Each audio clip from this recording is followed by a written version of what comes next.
거룩하신 백성 배우시는 주님이 아니신가. 낮고 낮은 사람들을 구원으로 꾸미시는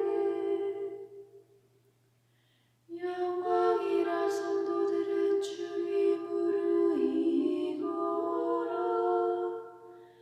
자리마다 기꺼이 흐뭇하고라. 하느님의 찬송이 그들의 입에 산날 가리코라. 그들의 손에 이로써 가무리를 복수하리라.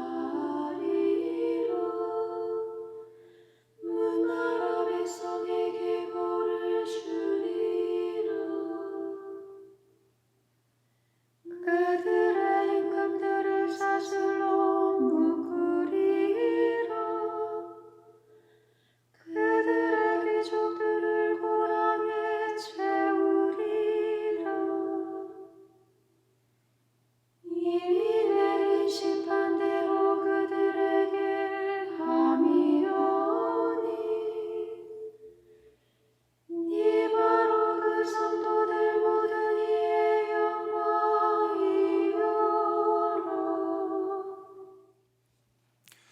네, 날이 좀 덥지요?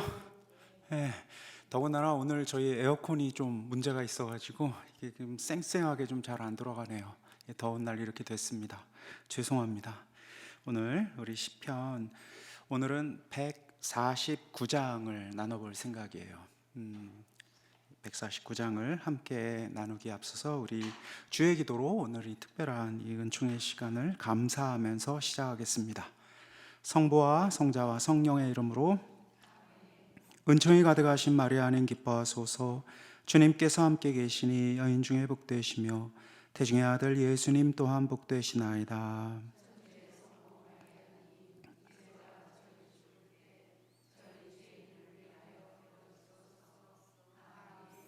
저희와 함께 춤추고 계시는, 더 열심히 있는 그대로 출 수 있기를 간절히 바라시는 우리 주 예수 그리스도와 함께 이 시간을 함께 하기를 간절히 빕니다. 아멘. 성부와 성자와 성령의 이름으로 아멘. 오늘 이 시편은요, 시편 149장이니까 벌써 150장이 이제 시편이 끝이니까 이 뒷부분이잖아요. 예. 어떤 의미에서는 결론과 같은 그런 말씀, 어떤 의미에서는 그래서 우리 이 시편 같은 거 다 배워서 뭐 할 건데? 라고 이야기할 때 그런 질문 앞에서 답할 수 있는 그런 답과 같은 시편입니다. 춤추는 거예요. 우리의 춤, 나의 춤을 주님 앞에서 주님과 함께 추는 것, 이게 지금 우리가 이 시편이라는 소위 말해서 이 기도를 하는 이유이고, 이 시편이 우리에게 간절히 호소하고 있는, 참여하기를 원하고 있는 내용이에요. 춤춰 보셨습니까? 사실은 우리나라는 이 춤과 노래의 민족이라고 제가 어렴풋하게 배운 기억이 있긴 한데, 어느 시기가 지나면 춤은 좀 경박하고 천한 것, 그래서 사실은 우리가 춤추는 체험을 했다라는 게 굉장히 낯설고 멀어요. 그죠? 춤춰 보신 적 기억 안 나시죠? 아마 우리가 막 여기서 춤추고 있다, 그러면 좀 왜 저래? 정신 좀 이상한 것 같아 하고 아마 좀 당황할 겁니다. 제가 여기서 춤춘다고 한번 생각해 보세요. 아마 오늘 뭐지? 이렇게 될 겁니다. 편하지 않죠. 왜 편하지 않을까요? 이 춤을 출 때 있는 그대로 잘 갖추어서 우리가 옷을 입는 이유가요, 제가 옷을 막 벗고 다니면 있는 그대로의 저를 보여줄 수는 있지만 우리 아무도 그런 모습을 편하게 볼 수 없습니다. 필요한 것들을 좀 가리고, 그런 것들을 우리가 이 세상을 살아나가는 서로 간의 관계 안에 있어서 꼭 필요한 나름의 감춤이라고 생각을 하고, 어느덧 춤이라든지 외마디 비명과 같은 노래들, 이렇게 잘 갖추어진 노래들 말고요, 그냥 막 외치는 노래인지 그냥 외침인지 울부짖음인지 알 수 없는 이런 있는 그대로의 자신의 날 것을 막 토로하는 것, 이건 우리는 그다지 환영하거나 박수치거나 하지 않아요.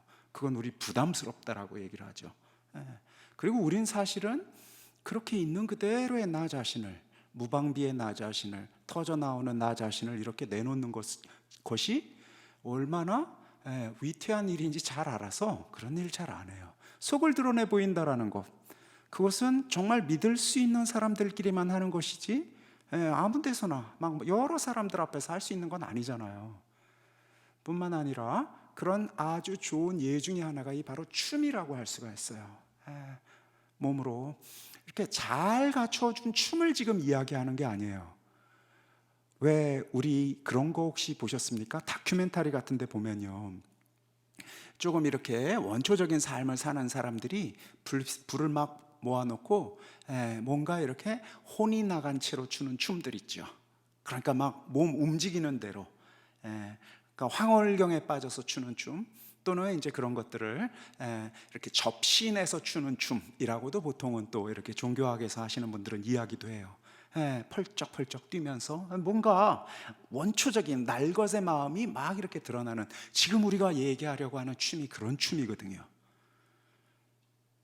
장황하게 말씀을 드렸지만 이 춤을, 나의 춤을 주님 앞에서 출 수 있는 것, 그리고 우리가 추도록 초대받았다라는 것, 이것이 지금 오늘 우리가 새겨보려고 하는 149편의 이야기예요.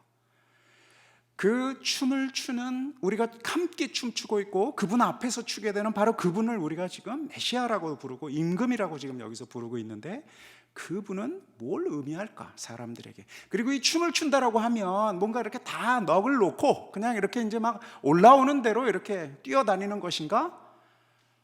시편은 오늘 우리에게 어떤 때 어떤 모습으로 누구 앞에서 무엇을 하는 것인가를 지금 이야기해 줄 거예요.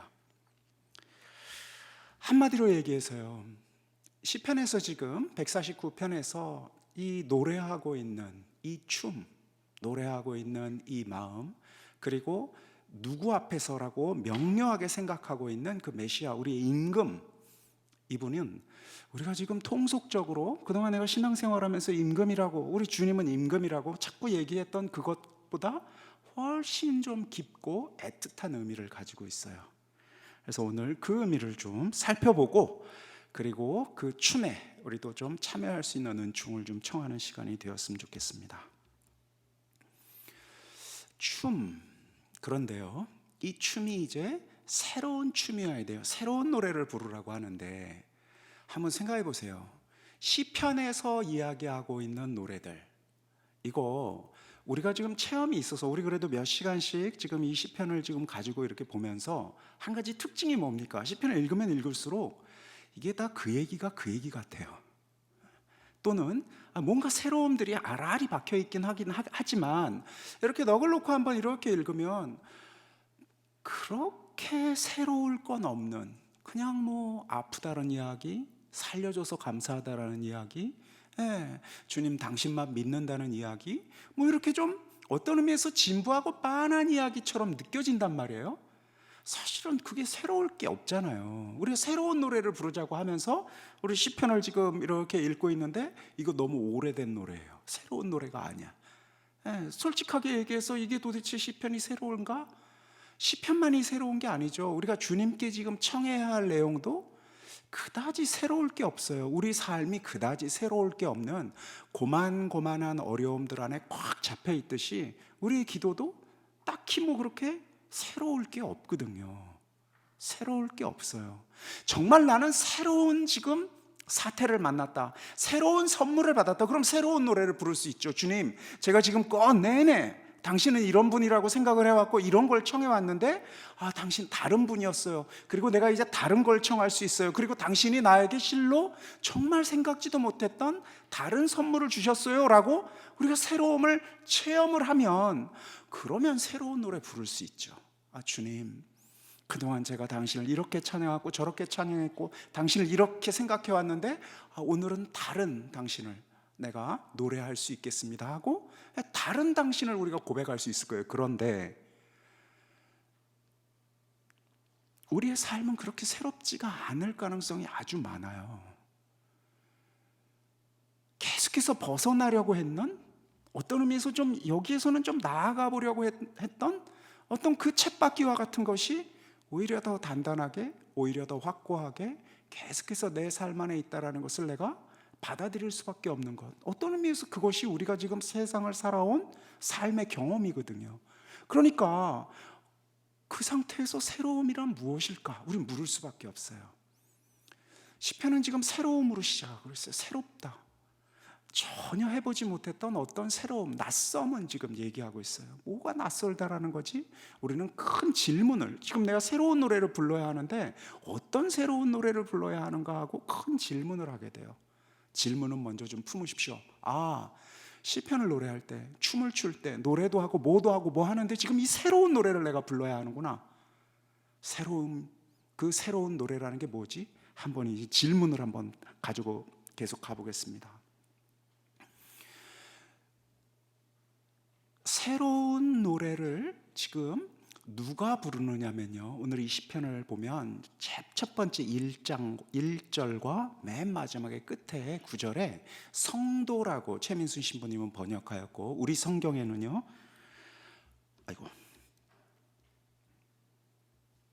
우리 성경에는 지금 충실한 이들의 모임이라고, 충실한 이들, 충실한 모든이 이렇게 지금 번역을 했어요. 그리고 최민순 신부님은 이제 성도라고 번역을 했는데, 믿는 자들이라는 뜻이에요. 믿는 자들. 그러니까 지금 노래를 부르는데 어떤 사람들이 지금 이 노래에 참여하느냐면, 어떤 사람들이 이 춤에 참여할 거냐면 믿는 자들이에요. 그러니까 그냥 다, 뭐 아무나 다 이게 지금 이 노래, 이 찬양에, 이 찬미에 지금 초대받은 게 아니에요. 믿는 자들이에요. 믿는 자들은 뭐 당연히 그냥 이스라엘 사람들을 의미하는가 보다. 맞아요. 그런데 이스라엘 사람들 중에 지금 누가일까요? 이 지금 노래에 참여할 수 있는 사람들이 누구일까요? 이것도 이제 두 번째 질문이에요. 새로운 노래를 지금 부르는데, 나는 이 새로운 노래를 부르는 이 믿는 자들의 그 모임에 참여하고 있는가? 나는 지금 새로운 노래를 부를 그 믿는 사람들인가? 이거 한번 물어야 돼요. 뭐 자격증이 있어서 나는 이스라엘 민족이 아니니까 당장 이스라엘 민족의 자격증은 가지지 못했잖아요. 그럼 또 믿음을 우리가 생각해 볼 수 있어요. 나는 믿음이 깊은 사람인가? 이렇게 지금 새로운 노래를 부를 정도로 믿음이 깊은 사람인가? 이것도 물을 수 있어요. 그런데 얼추 지금 감 잡으셔서 아시겠지만요, 주님께서요, 특별히 이 거룩한 찬양에 참여를, 이 부르심 받은 사람들은요, 그렇게 잘나고, 여기서 좋은 의미예요, 신앙생활 열심히 하고 믿음이 강하고 하나님으로부터 뭔가 이렇게 사람들이 보기에, 야, 저 사람만은 정말 찬양의 노래를 제대로 부를 수 있는 사람이야 라고 여겨질 법한 사람이 아닐 수 있겠죠. 먼저 감은 벌써 그렇잖아요. 뭔가 이 성도들의 모임이라고 얘기했을 때 이 성도들은 뭔가 그런 뜻은 아닐 것 같아. 나 같은 사람도 참여할 수 있는 어떤 그런 의미일 것 같아. 여기도 이제 두 번째 질문을 꼭 품으세요. 새로운 노래를 성도들의 모임에서 지금 불러야 하는데, 그것이 무엇인가 새롭고 무엇인가 나도 성도 안에 참여된 그 무엇이 있을 것 같다라고, 그것을 마음에 좀 품으셔야 돼요. 춤, 노래는요, 근본적으로요, 움직임에 따라서 그 움직임을 감지하고 이렇게 하는 거예요. 그런데 그 움직임이라는 것을 우리는 내 마음속 안에 있는 여러 가지 움직임들을 있는 그대로 바깥에 내보인다라는 것이 서두에도 말씀드렸다시피 그렇게 만만한 일이 아닐 뿐만 아니라 그렇게 편안한 일이 아니에요. 속을 다 보인다라는 것처럼 위태하고 힘겨운 일이 어디 있겠어요.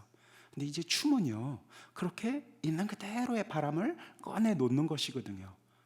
그런데 나는 과자도 원해, 나는 사탕도 원해, 나는 집도 원해, 나는 저것도 원해 하고 그냥 있는 그대로의 그 날것의 모든 것을 그냥 되는 대로 꺼내놓는 그것이 아니라 이 믿는 자들의 모임에서 꺼내놓는다라는 게 중요해요. 우리는요, 때로는 있는 그대로의 나를 주님께서 받아주신다라고 생각하는 것을 반쪽으로만 생각하기가 아주 쉽거든요.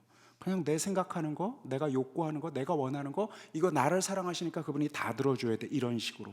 아니에요. 지금 보니까 믿는 자들의 그 마음, 그 마음으로 당신께 있는 그대로의 나의 것을 청해야 되는 거였어요. 그러니까 내 마음 안에 부는 여러 바람들이 있는데 그 중에서 믿는 자들이 간직하고 믿는 자들을 따라서 움직여지는 그 바람을 가지고 그것이 아닌 바람은 거슬러서 춰야 되는 거예요. 춤을 추는데 바람이 불어요.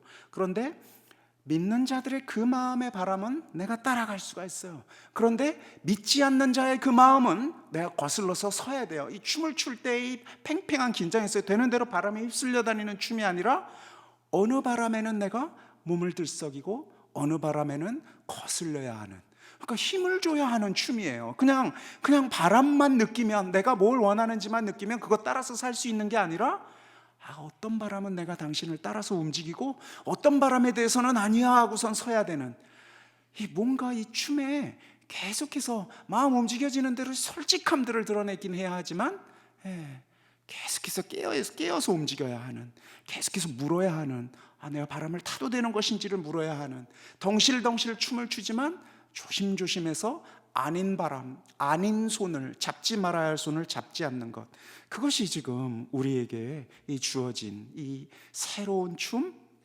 새로운 노래, 성도들의 모임 안에서의 지금 춤이에요.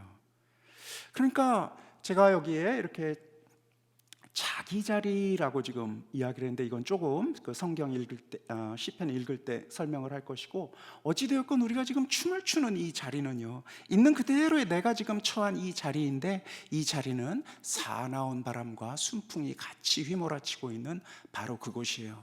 그곳에서 우리는 지금까지 기도를 하면서는 이렇게 기도를 해요. 사나운 바람이 무엇인지 감지하려고 노력을 하고, 또 거슬러야 하는 바람이 무엇인지 감지하려고 노력을 하고, 또 따라야 할 바람이 무엇인지 이렇게 감지하려고 고요한 가운데서 기도하는 것에 조금 익숙해요. 근데 오늘 시편은 지금 뭘 얘기하느냐면요, 춤추라는 거예요. 그게 어떤 바람인지 그거에 맞춰서 이게 주님의 바람이야 라고 이렇게 느끼는, 이런 고요한 움직임 없는 이런 상태에서의 이 알미라든지 이 확신이라든지 이런 것보다 오히려 그런 움직임에 따라서 뭔가를 막 나를 있는 그대로 막 드러내는 거예요. 이걸 찬양이라고 부르고, 이게 시편 전체에서 우리가 지금 드디어 다다라야 할, 드디어 지금 듣게 되는 노래란 무엇이고 삶이란 무엇인지에 대한 답이에요. 그동안 우리는 주님 당신의 길을 알려주십시오, 그러면 제가 그 길을 맞춰서 살겠습니다 하고 이렇게 좀 잘 정리된 하나의 문장을 살아왔다면, 이제 갑자기 이 시편 149편에서는 뭘 얘기하느냐면, 그럼 말 말고 나 여기 있어, 손을 잡아, 그러면 벌썩 뛰어가서 콱 잡는 어떤 그런 움직임. 생각해 보세요. 저기에 내가 지금 손을 잡으려고 다가가고 있어요. 한 걸음, 두 걸음, 세 걸음, 네 걸음 반을 걸어가서 손을 요만큼 뻗어서 이렇게 잡는다, 이런 분석을 하는 게 아니잖아요. 어떤 사람은요 훌쩍 뛰어가서 와락 달라들 수 있어요. 어떤 사람은 또 손을 잘 내밀 수도 있고, 어떤 사람은 여기서 달려가지도 못하면서 주님 주님 하면서 쳐다볼 수도 있어요. 만 가지의 서로 다른 얼굴로 우리는 춤을 추게 되는 거예요. 그건 말로 어찌 설명할 수 있는 움직임이 아닐 거란 말이에요. 약간 좀 헷갈리시죠? 계속해서 넘어가겠습니다. 자, 그런데 그런 춤을 추고 있는데, 지금 그 춤을 추고 있는 장소, 우리 춤판이 어떤 장소인가, 누구와 함께 있는가가 아주 중요해요. 임금이에요. 임금이라는 이미지가 있어요. 자, 주님께서 우리의 임금이시다, 만군의 주님 하고, 사실 이제 주님이라고 부르는 게 임금을 부를 때, 나의 주인, 주군을 부를 때 쓰는 말이라고 하거든요. 근데 지금 이 시편에서 임금을 이야기하는데, 이 임금은요 메시아와 아주 유대인들에게는 연관돼 있어요. 자, 그런데 우리는 이게 사실은 우리 예수 그리스도, 우리의 주님, 우리의 메시아잖아요. 이렇게 하니까 임금을 노래한다라고 시편이 지금 얘기를 하는 게 별다른 감흥이 안 와요. 그게 임금이지, 당연히 주님 임금이시지, 이렇게 돼버리고 말거든요. 그런데 지금 이 임금이라는 표현 안에는 굉장히 중요한 한 뜻이 담겨져 있어요. 그것은 뭐냐면요, 시편은 지금 누구에게 노래하는 것입니까? 시편을 통해서 우리는 지금 누구와 함께 하는 것입니까? 그분이에요. 그분, 하느님이에요. 그죠? 무슬림들은요, 이 하느님과 인간은 도저히 같이 섞여서는 안 된다라는 게 너무너무 분명해요. 유대인들도 마찬가지예요. 하느님은요 저 높은 것의 하느님이에요. 그분의 뜻은요 말씀으로, 말없는 말씀으로 우리에게 내려서 우리를 완전히 휘저을 뿐이지, 그분이 우리 아주 가까이에 오셔서 현현한다라는 것은 굉장히 위험하고 불순한 일이에요. 굉장히 위험한 일이에요. 왜냐하면 하느님은 감히 인간의 상상과 말과 어떤 그런 모든 것으로부터도 훨씬 더 높은 분이어야 하는데, 그분이 우리 곁에 임금으로 계시다라는 이야기는 한편에 있어서는 신앙심이 깊네라고 생각할지 몰라도, 그들이 가지고 있는 이 신앙관, 이 신심으로 보면 꽤 위태해요. 왜 위태할까요? 첫 번째, 하느님이 임금일 때 위태한 이유가 뭘까요? 임금은 누구냐면, 지금 여기서 이야기한, 노래하려고 하는 이 임금은 누구냐면요, 구체적으로 우리가 만나고 알고 있는 우리의 삶의 경험 안에 있는 그런 존재예요. 지금 우리가 봐왔고, 임금이 어떤 존재인지를 봐왔고. 하느님이 근데 갑자기 임금이 돼버리면요, 완전하고 완벽한 임금이라면 모를까, 불완전해지거든요. 이를테면 우리는 지금 임금을 한 번도 체험하지 못한 세대니까요, 주님은 우리의 임금님 해도 문제가 별로 없어요. 임금은 추상적이거든요, 우리한테. 그런데 한번 생각해 보세요. 우리의 하느님이 국회의원이다. 우리의 하느님 국회의원, 우리의 하느님이 대통령이다. 나의 만군의 위대하신 나의 하느님, 나의 임께서 대통령이십니다. 이러면 벌써 뭔 말 같지도 않은 소리야. 대통령이라는 그 한계 있는 자리, 그런 존재가 완벽하지 않거든요. 꽤 많은 일을 할 수 있고 엄청난 권력을 가지고 있는데 그가 완벽합니까? 그런 하느님이라고 우리가 얘기해도 될까요? 아니죠. 그런가요? 아주 위태한 거예요. 그 지금 임금이라고 고백하고 있는 이 말에는 무엇이 담겨 있느냐면, 하느님이 우리 곁에 아주 생생하게 내 현안을 가지고, 내가 지금 내 당면한 어떤 그런 구체적인 문제를 가지고 나와 함께 내 편이 되어 계신다라는 것을 의미해요. 그러니까 아주 생생한 하느님으로, 아주 곁에 있는 살아있는 하느님으로 그분을 계속해서 확인하는 거거든요. 굉장히 위험하고 굉장히 깊은 믿음이에요. 하나님께서 그렇게 구체적으로 내 삶의 현안들, 구체적으로 우리의 것들을 확 붙잡아 주시리라고 우리는 희망하기도 해요, 때로는. 그런데 때로는 우리가 알고 있죠, 하나님께서는 그런 식으로 우리 곁에 아주 구체적으로 현안들 하나하나를 해결해 내시면서 곁에 계실 것 같지는 않아요. 이 팽팽한 긴장이 임금이라 우리가 부를 때 우리 안에 있는 거예요. 그런데 지금 이 시편을 노래하는 자는 뭐라 우리 주님을 지금, 우리 그분의 현현을 뭐라 지금 고백하고 있느냐면, 그렇게 구체적으로 내 삶, 우리 삶 안에, 우리 역사 안에서 활동하시고 힘이 되어주시고 내 편이 되어주시는 분이라고 지금 이야기하고 있는 거예요. 그래서 이 임금이라는 이 고백 안에는 아주 절절하고 아주 불순할 수도 있는 담대한 용기가 있어요. 그분은 저 높은 곳에 계신, 저 아득히 먼 곳에 계셔서 내가 감히 부르짖을 수 없는 그곳에 계신 그분이 아니에요. 그분은 마치 우리가 한국이라면, 오늘날 우리라면 투표에서 갈아치울 수도 있는, 그렇게 내 곁에 가까이에 있는, 바로 그렇게 가까이에서 내 손이 되어주시고 힘이 되어주시는 분이라고 지금 시편이 노래하고 있는 거거든요. 그리고 이 시편 이 뒷부분에 보면 바로 그 하나님께서 그래서 구체적으로 내 현안들을, 우리의 삶을 어떻게 지금 풀어주시냐면, 아주 거칠은 표현으로 있는 그대로 자신을 표현해요. 복수해 주실 거라고 해요. 얼마나 힘겨운 삶이었는지 하느님이 공의롭고 정의로운 그분께서 임금으로서 나를 어렵게 했던, 나에게 족쇄를 채웠고 나를 힘겹게 했던 그들에게 복수해 줄 거라고, 그런 하느님이라고, 그것이 영광이라고 이렇게 노래를 하고 있어요. 그러니까 이 시편은 이렇게 읽으면요, 온 세상 모든 사람에게 이게 진리야라고 내놓을 수 있는 이런 시편이 아니에요. 이 시편을 노래하는 자와 한편인 사람들만이 이해할 수 있고, 이 시편을 우리의 춤으로서 받아들여서 우리 또 새롭게 춤추고자 하는 자들만이 이 시편을 이제 우리의 노래, 나의 노래로 받아들일 수가 있어요. 시편을 한번 우리가 쭉 이런 맥락에서 다시 한번 참여해보고 그 다음 제가 큰 줄거리 2개를 가지고 한 문장을 가지고 조금 설명을 좀 해보겠습니다.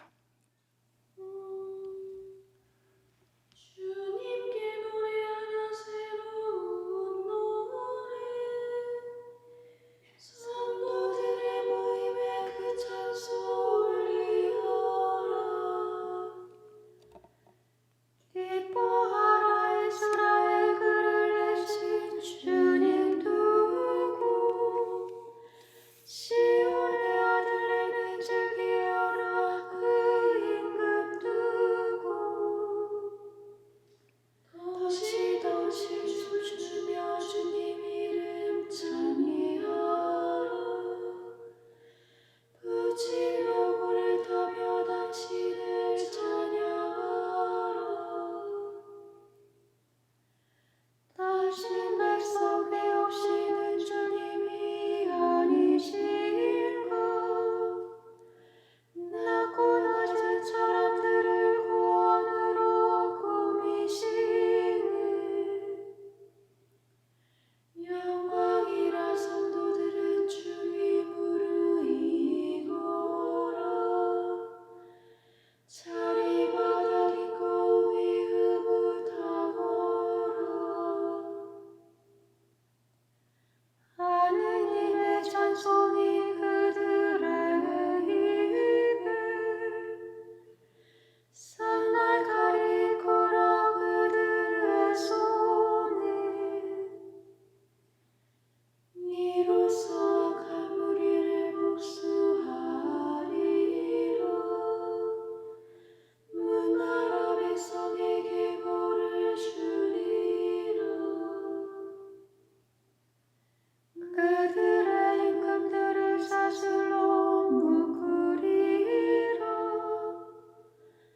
그들의 귀족들을 고랑에 채우리라 이미 내린 심판대로 그들에게 함이오니 이 바로 그 성도들 모든 이의 영광이오라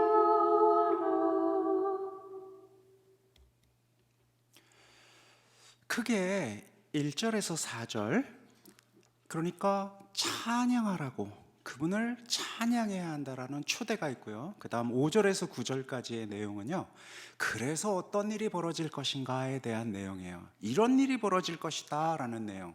그래서 먼저 찬양하라는 내용, 왜 찬양을 해야 하는지 이유는 딱 한 줄 4절에 지금 설명을 하고 있지만, 찬양하라고, 그 찬양이 어떤 모습이어야 하는지, 누구 앞에서 누가 하는 것인지를 먼저 지금 시편은 이야기하고 있어요. 주님께 노래하여라 새로운 노래. 시편 33장 3절, 그 다음 96장 1절에도 계속해서 나오는데 이것만이 아니죠. 새로운 노래를 부르는데 계속해서 새로운 노래를 부르라고 새로움을 굉장히 강조하고 있어요. 이 새롭다라는 이야기는요, 우리가 매번 노래하고 춤추고 당신 앞에 나설 때마다 좀 새로워야 돼요. 새롭다라는 것은 우리를 기분 좋게 하죠. 좀 이렇게 지나간 묵은 것보다 좀 새로운 것으로 이렇게 우리가 주님 앞에 나서는 것들 너무 좋은데, 그런데 새롭기 위해서는 지나간 것들을 놓고 가야 되거든요. 그동안 내가 쭉 불러왔던 노래들이 있어요. 쭉 불러왔던 갈망이 있어요. 쭉 간직해왔던 바람들이 있어요. 쭉 간직해왔던 상처도 있고요. 쭉 간직해왔던 관계도 있고요. 쭉 간직해왔던 그 무엇들이 있어요. 절대로 놓을 수 없다라고 이렇게 꼭 붙잡았으나 놓친 것도 있어요. 그러면 나는 그것은 놓쳤으니까 라고 생각하신다면 천만의 만만의 말씀이에요. 놓쳤어도 마음으로 꼭 붙잡고 놓지 못하고 있는 것도 많아요. 생각보다 우리는요, 노래를요, 묵은 노래를 부릅니다. 그리고 내 삶을 계속해서 묵은 노래를 어떻게 하면 더 잘할 것인가, 어떻게 하면 내 그 묵은 갈망을 정말 주님 앞에서 더 잘 풀어헤칠 것인가, 어떻게 하면 되지요? 라고 끊임없이 묻는 것으로 거의 모든 생을 보내버리는 경우가 많아요. 주님께 우리는 이렇게 묻지 않아요. 주님, 저에게 새로운 노래가 무엇입니까? 주님, 저에게 새로운 바람이 무엇입니까? 주님, 제가 무엇을 청해야 합니까? 주님, 제가 당신 앞에서 이제 어떤 바람을 가져야겠습니까? 묻지 않아요. 왜냐하면 바람은 우리가 이미 당신보다 내가 더 잘 알아요. 당신은 그런 바람 같은 거는 나에게, 내가 뭘 원해야 하는지 이런 건 나에게 안 가르쳐 주셔도 돼요. 내가 지금 그걸 써놓은 것만 해도 길어요. 그래서 이거 다 일일이 할 수도 없으니까 1, 2, 3번 정도만 해주셔도 돼요. 이만큼 나는 바람에 대해 있어서는 내가 당신께 청하고자 하는 것에 관해서는, 고쳐져야 할, 내 치유되어야 할 병에 관해서는 당신보다 내가 더 잘 알아요. 그러니까 이런 건 안 알려주셔도 돼요. 문제는 이걸 어떻게 치유하느냐, 어떻게 당신 앞에 잘 내놓느냐, 이런 걸 좀 가르쳐 주시면 되지, 내가 무엇을 원해야 하는지는 그런 것까지 이렇게 더해야 할 것들은 없어요 라고 우리는 주제화시켜서 의식적으로 생각은 안 할지 몰라도 그렇게 하고 있어요.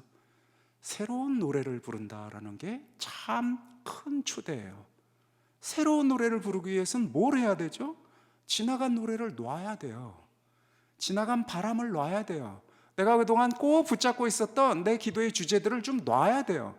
주님, 이건 어떻게 좀 해결해 주시면 그 다음은 내가 당신 뜻대로 하겠습니다 라고 얘기했던 바로 그것, 나는 이건 못 놔요 라고 얘기했던 바로 그것, 주님 이건 제 상처인데요 라고 얘기했던 바로 그것을 놔야 이제 새로운 노래를 부를 수가 있는 거거든요.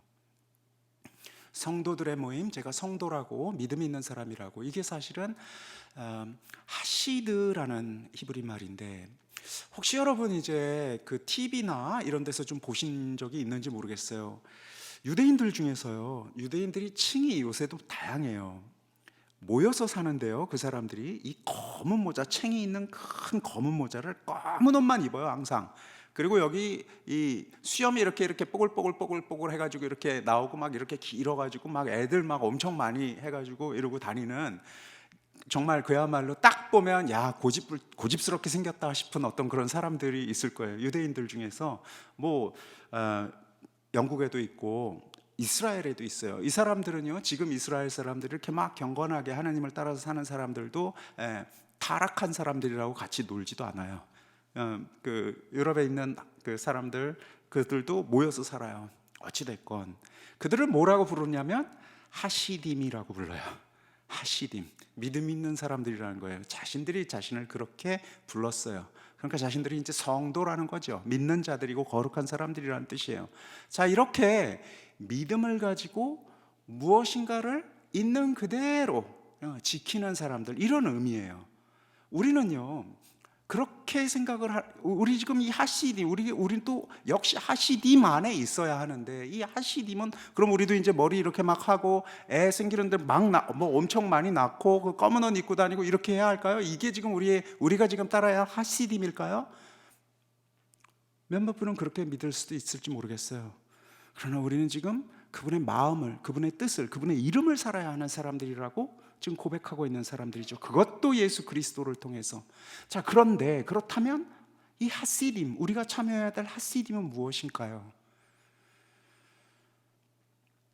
계속해서 당신께 희망을 둔다라는 것은 참 말은 너무 짧고 삶은 너무 긴 주제예요. 다들 아시겠지만, 믿고 함께 한다라는 이야기처럼 멋있는 말은 없지만 실제로 그 삶을 산다라는 게 얼마나 긴 세월과 말할 수 없는 다양한 시간들이 필요한지는 우린 다 알아요. 세월을 살아본 만큼 함께 한다, 믿음을 둔다, 같이 있는다, 하시림의 의미거든요. 이게 얼마나 말로서 다 표현할 수 없는 것인지를 잘 알아요. 어떤 의미에서 우리가 신앙생활을 하면서요, 나는 정말 흔들린 적이 없었어 라고 얘기하면 하시딤이라고 얘기하기는 좀 어려울 거예요. 하시딤은요, 끊임없이 흔들리고 끊임없이 믿을 수 없는 사태 안에서 믿음을 간직한 사람들을 의미하는 말씀 같아요. 그러니까 사람들이 보기에 그들은 다 우스꽝스럽고 그들은 하시딤이라고 이렇게 또 이야기하는 거예요. 아니라면 그들은 그냥 되는 대로 바람 부는 대로 움직여지는 대로 지금 살아왔다면 그들이 그렇게 믿음의 사람들이라고 이렇게 불리어지지 않을 것 같아요. 임금 같은 편이라고 제가 그냥 정해놨어요. 써버렸어요. 통치하는 자라는 개념을 가지고 있다면 깨끗이 버리십시오. 구약에서 이제 드디어 이 시편을 통해서 아주 잘 이야기하고 있지만 하나님을 임금이라고 격하시키는 데에는 그것은 그 임금, 통치를 그래도 조금 여기에서 구체적으로 한다라는 의미에서 하나님을 격하시킨 게 아니에요. 아주 구체적으로 우리 곁에 있는 분이라는 표현을 그들이 할 수 있는 최대한의 언어로 그것을 임금이라고 표현한 거예요. 제가 성경 구절 몇 개 가져왔어요. 이사야서 44장 2절, 그 다음 52장 7절을 한번 읽어볼게요. 너를 만드신 분, 모태에서부터 너를 빚으시고 너를 도우시는 분 주님께서 이렇게 말씀하신다. 두려워하지 마라 나의 종 야곱아, 내가 선택한 여수로나. 이게 44장 2절인데요. 임금이 지금 그를 내신 주님 두고 여기 지금 내셨다라고 얘기하는 게 만드셨다라는 뜻이에요. 만드셨다. 그러면 우린 이렇게 생각해요. 내가 너 만들었잖아. 그럼 벌써 우리는 목이 이렇게 콱 막혀요. 그러니까 당신이 나를 만들었으니까 나는 당신 소유의 사람이고 당신 뜻대로 하라는 말인가요? 이렇게 우리가 생각할지 모르는데 지금 이사야서 44장 2절에서 지금 이렇게 고백하신 대로 내가 너를 만들었다라는 이 이야기, 내가 너를 만든 임금이다라는 이 만들었다라는 주장 안에는 지금 하시고자 하는 얘기가 그거예요. 내가 너를 만들었으니까 더 중요한 얘기는 두려워하지 말아요. 다른 무엇으로 우연히 흙이 아니라 내가 너를 만들었으니까 두려워하지 말아요. 내가 임금이다, 두려워하지 말라는 얘기예요. 이사야서 52장 7절은요, 얼마나 아름다운가. 산 위에 서서 기쁜 소식을 전하는 이에 저발 평화를 선포하고 기쁜 소식을 전하며 구원을 선포하는구나. 너의 하느님은 임금님이시다 하고 시온에게 말하는구나. 전쟁에서 이기고 해방된 뒤에 그 소식을 지금 전하는 이야기예요. 그렇게 그대들의 이 주님께서는 이 구체적으로 해방시키는 바로 그 힘입니다 라고 지금 고백하고 있는 거예요. 임금은요, 우리를 만드시고 우리를 이끌어 가시는 그 임금이라는 표현은요, 그러니까 너는 내 말을 들어야 돼 하고 꾹 찍어 누르는 그 의미가 아니에요. 딱 그 반대예요. 내가 온 세상에 이렇게 강력한 모든 임금들, 모든 사람들에 비해서 훨씬 큰 임금이다고. 그러면 우린 당장 지금 이 시편을 노래하는 사람들은 이렇게 얘기할 거예요. 그럼 힘을 보여주셔야지요. 그래서 내 옆에서 내 목을 지금 움켜쥐고 있는 그들로부터 나를 지금 빼주셔야죠. 시편을 노래하는 사람들은 이제 그 뒤에 제가 설명을 하겠지만 이 팽팽한 긴장 속에 있어요. 임금이긴 임금인데 참으로 크신 임금이고 모든 것을 주관하시고 만드셨고 끊임없이 우리 편이 되실 그 임금이신데 이게 지금 아직 완전히 실현되지 않은 상태의 지금 그 상태예요. 그런데 이 시편을 노래하는 자들은 완전히 실현된 것이라고, 실현되기 시작했다라고 믿고 있는 지금 그 임금이거든요. 하나님께서 우리 곁에 계신데 하나님, 지금 당장 좀 보여주세요. 어디 계셔요? 라고 이야기하는 자는 하시딤이 지금 아닌 거예요. 그는 지금 찬양할 수가 없어요. 왜냐하면 나는 보이는 만큼, 나에게 힘을 준 만큼, 나를 건져낸 만큼 나는 당신을 찬양할 건데 그런 자는 찬양할 수가 없어요. 어떤 자가 지금 찬양할 수 있느냐면 그런 임금께서 일을 시작하셨다고, 그러나 아직은 끝나지 않았으나 이미 시작하셨다고, 이렇게 지금 노래하고 춤추는 자가 지금 이 노래를 할 수 있어요. 노래든 춤이든요, 지금도 그렇고요, 옛날도 그랬을 것 같아요. 그랬던 것 같아요. 오늘날은요, 우리가 노래하고 춤추는 거 유행이지요. 대유행입니다. 그래서 노래하고 춤출 때 우리가 어떻게 노래하고 춤추죠? 잘 노래하고 잘 춤춥니다. 잘 준비해가지고요, 막 그 춤을 춰요. 그리고 그것도 찍죠. 찍어가지고 잘 올려요. 그래서 사람들과 함께 내 춤이 어떤지, 내 노래가 어떤지 알리고 나누어요. 그것은 딱 박스 속에 포장된 채로 알려지는 거예요. 있는 그대로의 나의 마음, 있는 그대로의 나의 아픔, 있는 그대로의 나의 갈망들을 지금 노래하는 게 아니에요.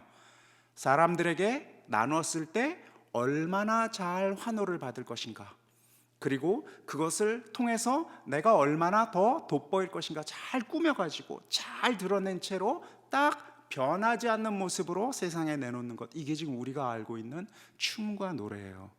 우리가 지금 그런 춤을 추고 그런 노래를 불러야 할까요?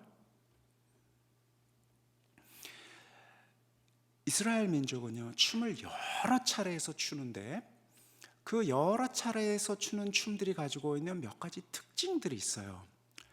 먼저 제가 사무엘 다윗의 지금 이 당신께 계약 궤를 올리는 지금 그 성전에 올리는 그 기쁜 날, 다윗은 아마포 에봇을 입고 온 힘을 다하여 주님 앞에서 춤을 추었다라고 해요. 임금인 그가 사람들 앞에서 광대처럼 춤을 추고 있었어요.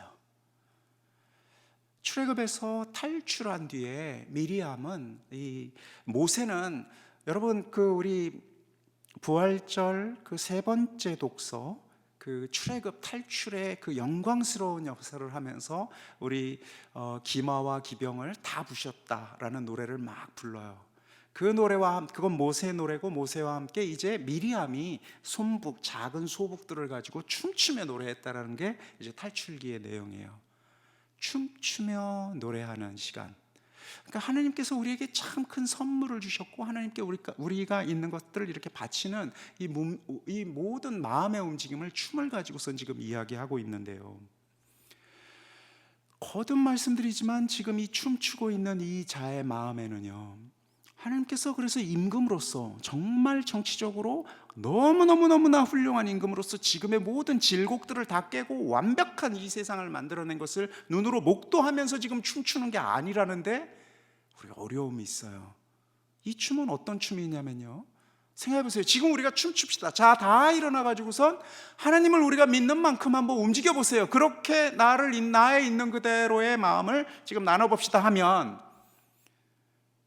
일어나서 아직은 내가 당신을 잘 모르겠어. 일어나서 우리는, 아니면 일어날 수 없을지도 모르겠어요. 누워버릴지도 몰라요. 그게 우리의 솔직한 지금의 움직임일지도 모르니까요. 누워도 좋아요. 어떤 형식으로든 좋아요. 그런데 그냥 눕고 싶을 때, 그냥 내 마음은 정말 완전히 땅바닥에 붙어버리고 싶은 그 마음의 순간에도 하나님께서 계속해서 계신다라는 이 믿음의 고백을 가지고 조금씩 움직이는 것. 그런 그 믿음의 마음이 한편에서는 쓰러져 버려라고 얘기하는 그 세찬 바람과, 또 한편에서는 그럼에도 불구하고 당신께서 나의 손을 꼭 잡고 있는 그 부드럽고 여린 그 움직임이다라는 그 마음, 그 믿음 안에서, 이게 지금 휘몰아치고 있는 두 개의 흐름 안에서 그래도 한 흐름에 이 손을 얻는 것, 그렇게 어깨를 올리는 것, 그렇게 움직이려고 이 삐걱거리는 엉성하고 그 우스꽝스러운 그 몸짓으로 나에 있는 그대로의 이 갈등을 당신 앞에 내놓는 것, 이게 지금 우리가 춰야 할 우리의 춤이거든요. 그리고 그때 시편을 노래한 자들이 추었던 춤이에요. 신났다, 야, 하나님께서 계시다라는 순간도 우리 삶 안에 있을 거예요. 안 계신 순간에도 그럼 나는 그냥 죽어버려야지, 어디 가서 이제 처박혀서 못 박혀 있어야지. 아니요, 그 순간에도 우리는 발가락을 꼼지락거릴 수도 있고 손가락을 꼼지락거릴 수도 있어요. 그러나 아주 작은 움직임을 통해서, 또는 아무것도 할 수 없는 그 순간에 끽소리를, 꺽꺽거리는 소리를 낼 수도 있어요. 왜? 당신 때문에. 당신이 나의 임금으로서 그럼에도 불구하고 나를 만드셨고 나를 이끌고 계신다라는 그 믿음, 그 믿음의 마음의 움직임에 응답하는 것이거든요. 그 춤을, 그 움직임을 하는 거예요. 그러니까 이 춤은요, 이상한 춤이에요. 우리의 춤은요, 기웃덩거리는 춤이에요. 우리의 춤은요, 저거 왜 저래? 와 같은 움직임일지도 몰라요. 그러나 그것은 고요한 우리 마음의 움직임을 있는 그대로 당신 앞에 내놓는, 이 진솔하고 있는 그대로의 움직임일 거거든요. 왜 우리는 이렇게 당신을 찬양하는가? 여기 이제 제가 왜냐하면이라고 이렇게 괄호를 쳤어요. 굉장히 중요한 히브리 말을 하는데 그거는 성경에서도 그렇고 최민수 신부님도 번역하지 않았거든요. 1, 2, 3절 이게 지금 춤춰라 막 이러고 있는데 춤출 마음이 전혀 없는 사람에게 이렇게 춤추라 그러면 어떡해? 라고 묻는다면 이제 4절이 왜냐하면이라고 지금 이야기하고 있어요. 왜냐하면 이제 접속사가 있거든요. 기라고. 왜냐하면 당신 백성 괴롭히시는 주님이 아니신가? 시적으로 번역하셨어요. 당신 백성으로 인해 기쁨을 느끼시는, 당신 백성을 좋아하는, 당신 백성이 같이 있으면 즐거워하는 그분이시기 때문이고, 낮고 낮은 사람들을 구원으로 꾸미시네. 여기도 굉장히 아름다운 단어 꾸미시네로 썼지만 낮고 낮은 사람들을 구원으로 영광스럽게 만드시네, 또 아름답게 만드시네, 이런 뜻이에요. 자, 왜 우리는 춤추어야 하는가? 왜? 그분이 우리와 함께 있는 것을 좋아해서, 첫 번째. 그리고 그렇게 우리와 함께 있는 것을 좋아하시는 그분이 우리를 어떻게 만드실 거냐면 아름답게 만드실 거예요. 구원해서, 건져내서 아름답게, 영광스럽게 만들 거예요. 그렇기 때문에 우리는 지금 춤추는 거예요. 그래서 당신께서 우리를 왜 사랑하시지? 이 질문에 대한 답도 마찬가지예요. 왜 저 좋아하세요? 나는 너랑 있으니 좋아. 그게 지금 이 시편을 노래하는 자가 하고 있는 얘기예요. 우리랑 있으니 좋다는 거예요. 내가 이래도요, 저래도요. 우리가 좋아하는 마음을 우리는 조금 알아요. 인간으로서 좋아하는 마음이 무엇인지 알아요. 우리가 누군가를 좋아할 때는요, 좋잖아요. 그런데 걔가 이상한 짓을 해서 미워지느냐 하면, 만약에요, 우리가 누군가를 좋아하는데 얘가 이러이러한 착한 있고 이쁜 짓을 해서 그 이유 때문에 그를 좋아한다면요, 요때 말하는 좋아하는 게 아니에요. 네가 나에게 이쁜 짓을 해서 나도 너에게 그 대가만큼 좋아하는 마음을 줄 거야, 이런 거래를 한 것이죠. 그런데 우리가 누군가를 진짜로 좋아하면요, 이상하게도요, 그가 더 엇나가면 엇나갈수록 더 마음이 아프죠. 그가 더 멀리 갈수록 우리는 그를 향하는 마음이 어떤 의미에서 더 깊어지죠. 길게 얘기할 것도 없이 자식을 키워보신 분들은 잘 아실 겁니다. 그러니까 이거는 거래가 아니에요. 내가 누군가가 왜 좋아? 그냥 좋은 거예요. 그리고 그 좋음의 깊이는 참 역설적이게도 그가 나를 좋아하지 않을 때 오히려 내 편의 좋아함은 더 깊어질 가능성이 아주 많지요. 오히려 더 애틋해지지요. 오히려 더 품어주지요.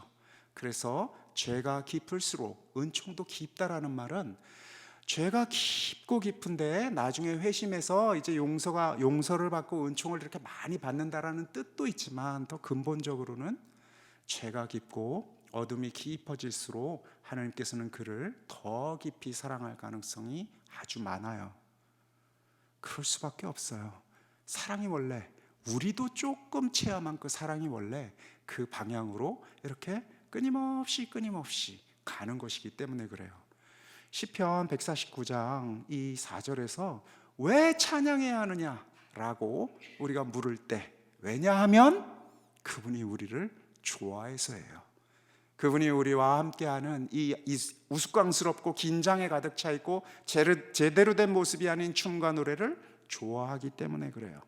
그러니까 그걸 그리 좋아하니까 아무렇게나, 그러나 당신을 향하는 그 믿음의 마음으로 움직여 나갈 때 우리는 그 좋아함 안에서 더 큰 좋아함이 이제 우리로도 이렇게 옮겨가게 되겠죠.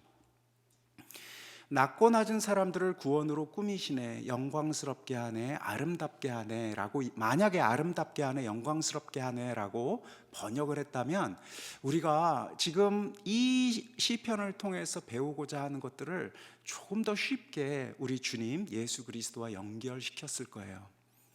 요한복음은 항상 내가 영광스럽게 될 날이 온다고, 내가 영광스럽게 된다고 이렇게 많이 표현을 하거든요. 요한복음은 히란말로 쓰여 있어서 여기 히브리 말과는 다른데 같은 맥락이라고 볼 수가 있어요. 영광스럽게 된다, 아름답게 꾸며진다라는 것은 하나님께서 이 낮고 낮은 자를 구원으로 만드시는 모습이에요. 그럼 주님께서, 우리의 주님께서 낮고 낮은 자로 더 낮게 십자가라는 그 참혹한 낮음으로 꽝 떨어져 버렸는데, 바로 그것을 통해서 당신이 아름답게 된다고, 영광스럽게 된다라고 이야기하시는 걸 우린 도무지 이해할 수가 없는데, 시편이 이야기하는 영광스러움을 이제 진짜 배기로 2000년 전 이 시편을 노래하는 우리 주님 전에는 그 의미, 그 영광스러움, 아름답게 됨을 그저 그냥 뿌옇게 아름답게 정말 이렇게 떨어지지 않는 저 높은 곳의 모습으로 상상하였다면, 이제 참으로 깊은 사랑 안에 있는 그 사랑의 모습이 그것보다 더 아름다운 게 없구나, 그것보다 더 영광스러운 게 없구나라고 우리가 감잡을 수가 있게 됐어요. 시편을 그래서 그들보다 더 깊게, 더 영광스럽게, 아름답게 우리가 이해할 수가 있어요. 예수 그리스도가 영광이 무엇인지, 아름답게 됨이 무엇인지 십자가를 통해서 우리에게 너무나 역설적으로 보여주셨기 때문에 그래요. 주님께 노래하라 새로운 노래 성도들의 모임에 그 찬송 올리어라 기뻐하라 이스라엘 그를 내신 주님 두고 시온의 아들내는 즐기어라 그 임금 두고 다시 춤추며 주님 이름 찬미하라 부지며 불을 타며 당신을 찬양하라 당신 백성 배옵시는 주님이 아니신가 낮고 낮은 사람들을 구원으로 꾸미시네 5절에서 9절까지의 내용은요, 그래서 이렇게 우리가 찬양하신 그분이 어떤 일을 하시는 건가, 그 일을 하시는 게 이미 시작되었음을 굳건히 믿는 춤을 지금 추고 있는 거예요. 세상은 웃는 거죠. 뭐야, 그분 없어 라고 이야기하는 그 와중에 한복판에 믿는 자는 이 하시딤, 이 계속해서 당신께 희망을 두고 있는 이 사람들은 이 내용으로 지금 채워져 있어요. 영광이라 성도들은 춤이 무르익어라 자리마다 기꺼움이 흐뭇하거라. 자, 영광은 지금 말씀드린 대로 막 정말 온 세상 사람들이 다 알아볼 수 있는 그 아름다운 빛나는 그 빛남이 아니라 시편 85장 9절에서도 잘 설명하고 있듯이 정녕 그분을 경외하는 이들에게는 구원이 가까우니 우리 땅에 영광이 머무르리라 하고 지금 믿고 있는, 조금 먼저 보는 그 영광을 지금 이야기하고 있어요. 그래서 영광이라는, 당신의 아름다움이라는 낮고 낮은 자를 구원으로 이끌어내시는 바로 그분의 그 아름답게 꾸미신 그 모습이 이미 시작되었음을 우리는 믿음의 눈으로, 그리고 삶의 잔잔한 경험들을 통해서 이제 고백하기 시작한 거예요. 그리고 자리마다 기꺼움이 흐뭇하리라 하거라 하는 얘기는 딱 정말 이 시편만을 읽어가지고는 그 의미를 아는 게 불가능할 것 같아요. 이때 이 자리는요, 이게 이제 미시캅이라는 말인데 이게 잠자리라는 뜻이에요. 잠자리. 그러니까 웃기잖아요. 이 잠자리마다 기뻐움이 흐뭇하리라, 잠잘 때 이제 기쁨이 있을 것이다, 이렇게 우리가 지금 해석할 수가 있을 텐데 직역을 하면 그래요. 근데 이게 그렇지가 않아요. 시편 6장 6절을 먼저 좀 볼게요. 저는 탄식으로 기진하고 밤마다 울음으로 잠자리를 적시며 눈물로 제 침상을 물들입니다. 이때는 침상이라고 번역을 했는데 이게 지금 요 자리라는 뜻이거든요.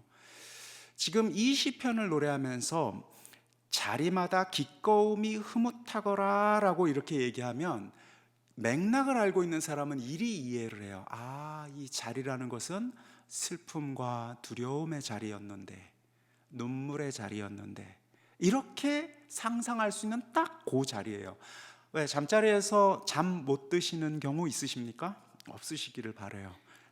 잠을 자는데 내가 누웠는데 이제 나 홀로, 그 누구도 있지 않는, 주님조차도 참으로 먼 것 같은, 그래서 일어설 수도 누울 수도 없는 바로 그 자리, 이게 지금 이 시편이 이야기하는 그 자리거든요. 즐거움의 자리라는 뜻이 아니에요. 있는 그대로의 삶은요, 참으로 깜깜한 시간이에요. 그 자리에 여기 보세요, 기꺼움이 흐뭇하거라, 그러리라는 그것이 시작되었어요. 그럼 그 자리에서 뭔가 이제 촉촉함이 있는가? 시편을 노래하는 자의 마음은 아마도 이럴 것 같아요. 반은요, 더 깊은 외로움이 그를 가득히 흐르고 있을 거예요. 또 반은요, 믿음의 희망이 또 흐르고 있어요. 이 두 가지 강이, 완전히 다른 두 개의 강이 지금 여기에 이렇게 흐르고 있어요. 믿지 않는 세상에서는요, 이 두 번째 강, 믿음의 강은 그런 거 없어, 헛소리야, 그냥 내가 지금 느끼고 있는 이 쓸쓸함, 외로움, 아무 답도 없는 나 홀로만에 있는 바로 이 깜깜한 시간, 답이 없는 이 시간이 진짜일 뿐이야 라고 세상은 막 얘기하죠. 큰 소리로 얘기합니다. 그러나 시편을 노래하는 자는, 그분의 살아있음을 믿는 자는 새로운 강이, 더 깊은 강이 내 안에, 우리 안에 있다라는 것을 알고 있어요. 감지하고 있어요. 그렇게 지금 노래하고 있는 거예요. 자리마다 기꺼움이, 그 깊은 기쁨이 가득할 거라고. 계속해서 하느님의 찬송이 그들의 입에, 쌍날칼이 있거라 그들의 손에. 이 쌍날칼도 잠자리처럼 또 맥락이 있어요. 쌍날칼이라는 것은요, 여기 지금 느헤미야서에 보면 4장 17절에 우리 가운데 그 누구도 옷을 벗거나 오른손에 무기를 놓는 일이 없었다라고 이야기되어 있는데, 쌍날칼을 쥐고 싸움에 나가서요, 한 손에는 일을 하고요, 한 손으로는 쌍날칼을 쥐고 있었다라는 게, 쌍날칼이라는 말을 딱 들었을 때 유대인들이 가지고 있는 이미지예요. 기도를 할 때 어떻게 기도하느냐면요, 우리 적군들이 올 때 싸우러 나가야 되니까요, 칼을 하나 쥐고요, 한 손으로 기도하는 거예요. 칼을 하나 쥐고요, 한 손으로 추수도 하고 일도 하고 뭐도 하고 하는 거예요. 자, 한번 상상해 보세요. 쌍날칼을 쥔 그 마음이 어떤 마음인지. 우리 왜 그럴 때 있죠? 내가 진짜 세상 고민 좀 안 하고 차분히 앉아서 기도 생활 좀 하고 싶다. 내가 정말 다른 거 뭐 이런저런 이 정말 답 없는 그런 것들에 치여가지고 어쩔 줄 몰라 하는 거 말고, 좀 이제 당신만 생각하면서 좀 이러고 하고 싶다. 기도 좀 하면서 오로지 당신께만 봉헌된 삶을 정말 좀 살고 싶다. 하느님을 믿는 자의 삶이 아닙니다. 이 시편을 보면 하느님을 믿는 자, 찬양하는 자의 삶이 어떤 삶이냐면요, 임박한 적군들의 공격 앞에서 칼을 쥐고 있어요. 이것으로 싸워야 돼요. 목숨을 걸고. 한 손에는 칼을 쥐고 있고, 한 손에서 일을 하면서 기도하면서 노래하고 있는 거예요. 하나님의 찬송이 그들의 입에, 쌍날칼이 사라져라, 영원히 없어져라, 이제 온 손, 이 두 손은 오로지 당신만을 위한 합장이여라, 이런 노래가 아니지요. 쌍날칼이 지금 쥐어져 있어요. 삶의 급박한, 어려움, 긴장, 답 없는 일, 이거 적군은 내 마음대로 되는 게 아니에요. 기도하는 자가 이렇게 기도하고 있지 않죠. 쌍날칼은 없어져라, 내 인생에서 다시는 무기를 쥐는 일이 없게 하라, 내 인생에서 다시는 적군들에 휘둘려가지고 내가 이렇게 기도도 아니고 저것도 아니고 이것도 아닌 이런 삶을 살지 않게 해주십시오, 오로지 당신만 보게 해주십시오, 이게 아니에요. 쌍날칼이 고스란히 내 손에, 한 손에 있어요. 또 한 손에서는 찬양이 있는 거예요.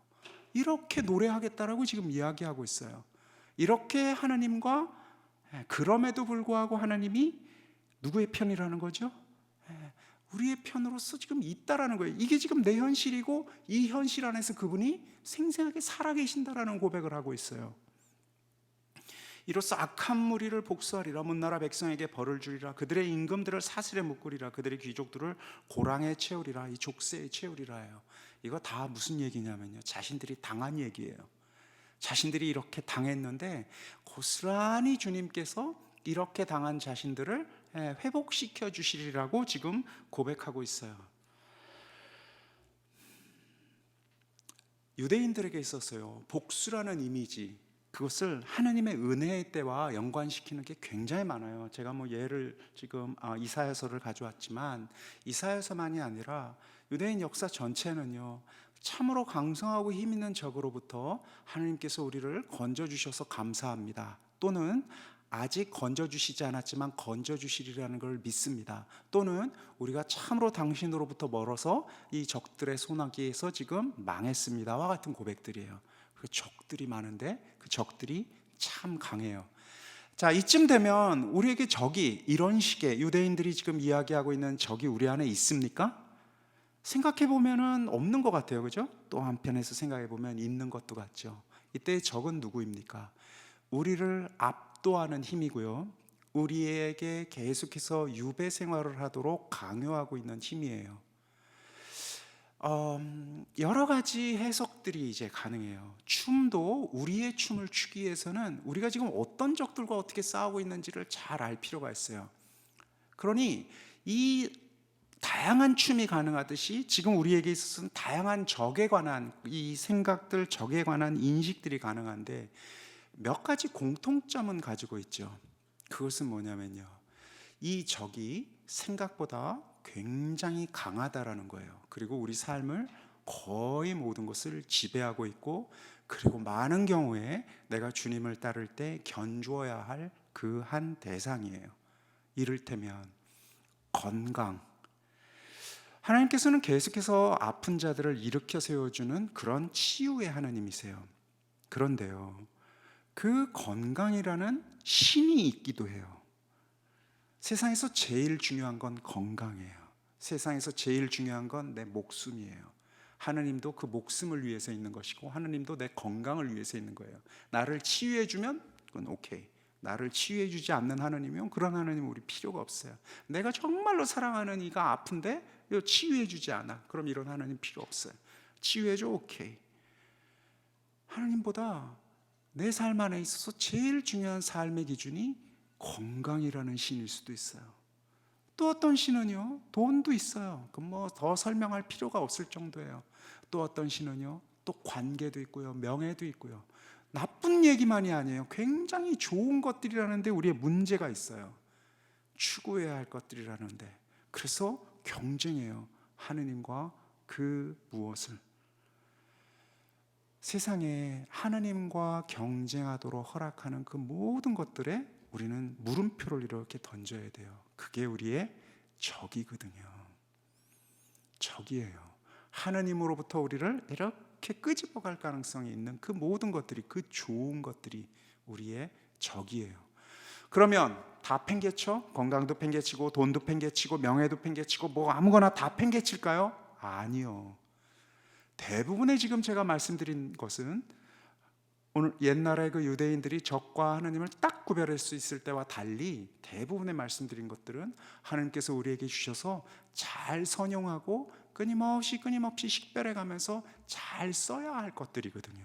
거기에 어려움이 있어요. 먹히지 않으면서 내가 그것들과 함께하는 법을 계속해서 배워야 해요. 이게 훨씬 어려워요. 차라리 그냥 포기. 그래, 나 깔끔하게 이런 거 없이 그냥 살면, 이러면 차라리 편한데, 끊임없이 넘어가지 않도록 끊임없이 절제하는 것, 이게 굉장히 어렵거든요. 밥도 그렇잖아요. 그냥 차라리 단식을 해버리면, 차라리 그냥 굶으면 뭐 좀 할만할지 모르겠는데 적당하게 먹는 거, 이거 얼마나 어려워요, 그죠? 차라리 안 먹는 게 제일 편해요. 안 먹다가 확 먹다가, 우리 대충 이렇게 살거든요. 안 먹으면 안 먹고, 먹으면 막 먹고. 이 딱 필요할 때 서는 것들, 그렇게 음식에 사로잡히지 않는 것들, 이것들이 지금 우리가 이야기하는 그 적들이라고 볼 수 있고, 복수라는 것들은 바로 그런 적들에 넘어가지 않는다라는 것을 우리가 의미하니까 구구하게 더 설명은 안 드려도 되겠습니다. 이미 내린 심판대로 그들에게 하미하니 이 바로 그 성도들 모든 이의 영광이여라. 그렇게 이 믿는 자들을 이렇게 꾸미시리라 하시는 약속입니다. 네, 주님께서 우리에게 이렇게 선물로써 주신 이 특별한 찬양을 우리 삶에서 우리의 춤으로, 우리의 모습과 얼굴로 담대하게 고백하는 날들이 되었으면 좋겠습니다. 영광성으로 마치겠습니다. 영광이 성부와 성자와 성령께, 성부와 성자와 성령의 이름으로